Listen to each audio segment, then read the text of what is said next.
अस्सलाम वालेकुम, कैसे हैं आप सब। Welcome back to my channel. New Zealand versus Sri Lanka के मैच में न्यूजीलैंड मैच विन कर लिया है। ऑलमोस्ट अपनी जगह को उन्होंने पक्की कर ली है सेमीफाइनल में। और है कि मैच में पोस्ट मैच प्रेजेंटेशन से पहले जो रिप्रेजेंटेटर से बातचीत होती है उसमें न्यूजीलैंड के प्लेयर्स का के जो फास्ट बॉलर हैं न्यूजीलैंड के ट्रेंट बोल्ट साहब, जिनकी परफॉर्मेंस आज माइंड ब्लोइंग थी। खैर प्लेयर ऑफ द मैच भी उन्हें ही दिया गया।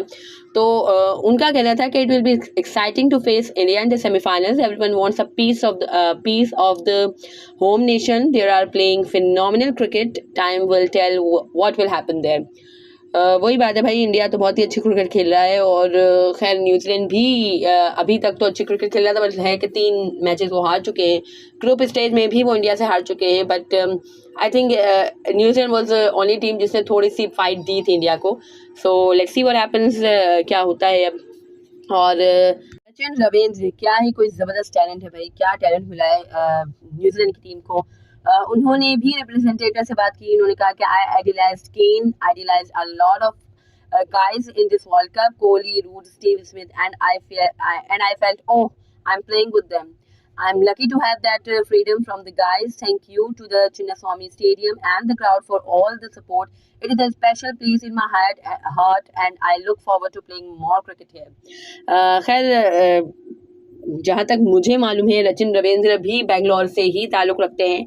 एंड उनका एक और स्टेटमेंट भी मैं पढ़ रही थी जिसमें उन्होंने कहा कि 14,000 रन जब कंप्लीट किए थे सचिन तेंदुलकर ने, तो वो यहीं बेंगलोर के स्टैंड में थे। और जब वो कुछ 10-11 साल के थे एंड ऑल, तो है कि वो इंडियन ही हैं, बट किसी वजह से न्यूजीलैंड में हुए होंगे शिफ्ट एंड ऑल।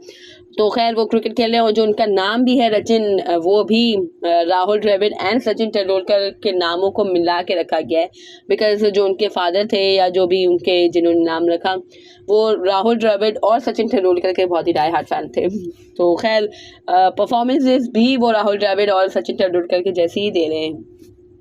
और भाई जो हमारे केन विलियमसन साहब, वन ऑफ माय फेवरेट, उनका कहना था कि playing semis is special but playing the home team will be challenging. Looking forward to it if we are fortunate enough to have it. है कि मतलब अभी तक उन्होंने ये नहीं कहा कि हम इंडिया को ही फेस करेंगे। अभी भी उन्होंने कहा कि पाकिस्तान के कुछ थोड़े बहुत चांसेस उनको लग रहे हैं। तो उन्होंने कहा कि इंडिया के साथ खेलना, होम टीम के साथ खेलना है कि हमेशा से ही थोड़ा सा डिफ़िकल्ट रहता है। वो भी है कि अ कंट्री लाइक इंडिया जहाँ पे बहुत ही ज़्यादा फ़ैन फॉलोइंग है। और न्यूजीलैंड की खैर फ़ैन फॉलोइंग इतनी ज़्यादा नहीं है, या उनके स्पेक्टेटर्स इतने ज़्यादा नहीं होते। अभी पाकिस्तान के तो खैर हर जगह पहुँच जाते हैं, बट इंडिया में तो पाकिस्तान के स्पेक्टेटर्स को भी वीज़े नहीं मिले हैं। तो वही है, चैलेंजिंग तो होगा, but you never know, they can do. मतलब कुछ भी हो सकता है। आई थिंक सेमीफाइनल का मैदान है और हर टीम है। चलो इंडिया भी अच्छी फॉर्म में है और इंडिया मेरे ख्याल से हॉट फेवरेट होगी सेमीफाइनल जीतने के लिए भी। बट स्टिल जिस तरह से न्यूजीलैंड का जो है प्लेइंग स्टाइल है और जिस तरह से वो खेलते हैं, दे आर जस्ट फिनोमिनल। तो अच्छा सेमीफाइनल होगा आई वुड से। और पोस्ट मैच प्रेजेंटेशन में जो बातचीत हुई उसमें जो प्लेयर ऑफ द मैच थे ट्रेंट बोल्ट साहब, उनका कहना था कि nice to get bit of success at the top 3। मतलब न्यू बॉल से big game, must win game for us, pleasure is getting that result या a good night. It's a challenging format, challenging part of the world to open the bowling. I feel like I have used my experience in some part of the game. भाई आपने तो अच्छा ही अपना अच्छी तरह से अपना एक्सपीरियंस यूज़ किया और अपनी टीम को जिता दिया। और almost your team have qualified for the semis. और जो न्यूजीलैंड के कैप्टन हैं केन विलियमसन साहब, उनका कहना था कि really good performance, early wickets and spin was a challenging through those middle overs, pitch really slowed down later, the guys showed some good intent later with the chase, so great performance overall. Hopefully if things go our way would be great to involved in semi।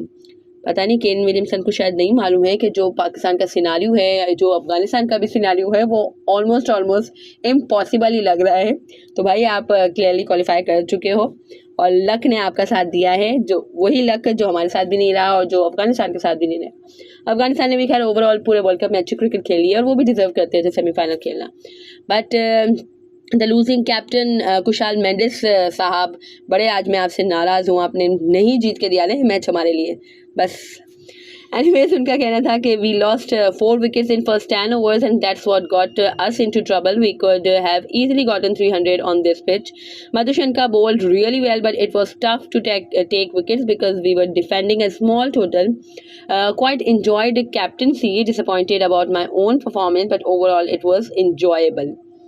सही है भाई, enjoyable, आप enjoy करें अपनी captaincy और हरवा दें team को। मैं पता नहीं इनको कैप्टन बनाया क्यों है। मुझे तो खैर जो शनाका कैप्टन है ना, जो कैप्टनसी कर रहे थे से पहले, और खैर ड्यूरिंग द वर्ल्ड कप इन्होंने भी कैप्टन बदला है। वही बात है कि भाई ये एशियन टीम्स को दूसरे ही जो एशियन कंट्रीज़ हैं, जो एशियन बोर्ड हैं, किसी दूसरी सिम्त में जा रहे हैं एक्सेप्ट इंडिया। उन्होंने तो पूरी प्लानिंग की हुई है, बट पाकिस्तान का देख लो तो यही शानदार क्रिकेट बोर्ड का हमारी हरकतें। बांग्लादेश की देख लो तो वहाँ पे भी कुछ अजीब ही तरह की होती हैं। वो कौन, तमीम इकबाल साहब ने रिटायरमेंट ले ली थी, फिर उनकी वज़ीर आज़म साहिबा कहती हैं कि आप आ जाओ, फिर उन्होंने रिटायरमेंट अपनी वापस ले ली और अब पता नहीं क्या हुआ कि वर्ल्ड कप के लिए उन्हें लिया ही नहीं है स्क्वाड में। और है कि श्रीलंका का भी यही है, पूरा क्रिकेट बोर्ड सैक हो गया है और पता नहीं क्या आगे होने जा रहा है। कैप्टन को भी है कि ड्यूरिंग द वर्ल्ड कप हटा दिया था, तो वरना I think Shanaka is a good captain, और जिस तरह की टीम है उनके पास, इसके हवाले से तो वो बहुत अच्छी कैप्टनसी करते हैं। Anyways that was it from the presentation ceremony. अगर आपको मेरी ये वीडियो पसंद आई हो तो इसे लाइक कीजिएगा, share with your friends and family, and to subscribe to my channel for more such content. अल्लाह हाफिज़।